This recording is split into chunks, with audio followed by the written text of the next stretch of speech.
હલક નિરંજન બમ બમ બોલે. अच्छा આવો બાપુ આવો, બમ બમ બોલે. બેટા, તારો ચહેરો જોઈને મને દેખાય છે કે તારા નસીબના દરવાજા બંધ છે. બાપુ દરવાજા તો ખુલ્લા છે એટલે તો તમે સીધા અંદર આવી ગયા. અરે દીકરી, હું ઘરના દરવાજાની વાત નથી કરતો, કિસ્મતના દરવાજાની વાત કરું છું. ઓહો, તો એની સાવી તમારી પાસે હશે ને? જો દીકરી, આ જે ચશ્મા છે ને, આ કોઈ જેવા તેવા ચશ્મા નથી, ચમત્કારી ચશ્મા છે. આ ચશ્મા પહેરવાથી તમે બધાના કિસ્મત જોવાતી શકો છો. ખરેખર? તો તમે તમારું કિસ્મત કેમ નથી જોઈ શકતા? અરે બેટા, હું તો વૈરાગી માણસ છું. સારું, તો આ ચશ્માની કિંમત કેટલી? બસ ખાલી 700 રૂપિયા દક્ષિણા છે. બસ? કિસ્મતના દર્શન કરાવતા ચશ્માના ખાલી 700 રૂપિયા?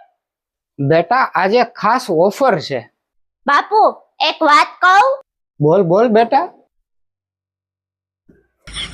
મારી પાસે પણ આ ચમત્કારી ગોળો છે.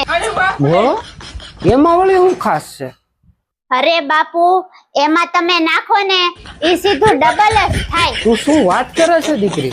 બાપુ આમાંય ઓફર છે, ખાલી 500 રૂપિયામાં આપી દઉં. હા તો જલ્દી આપી દે ગોળો મને.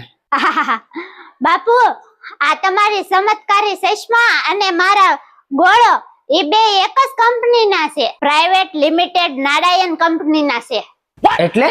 એટલે કે તમારા ચશ્મા કિસ્મત દેખાડે છે અને મારો ગોળો એકનું ડબલ કરે છે.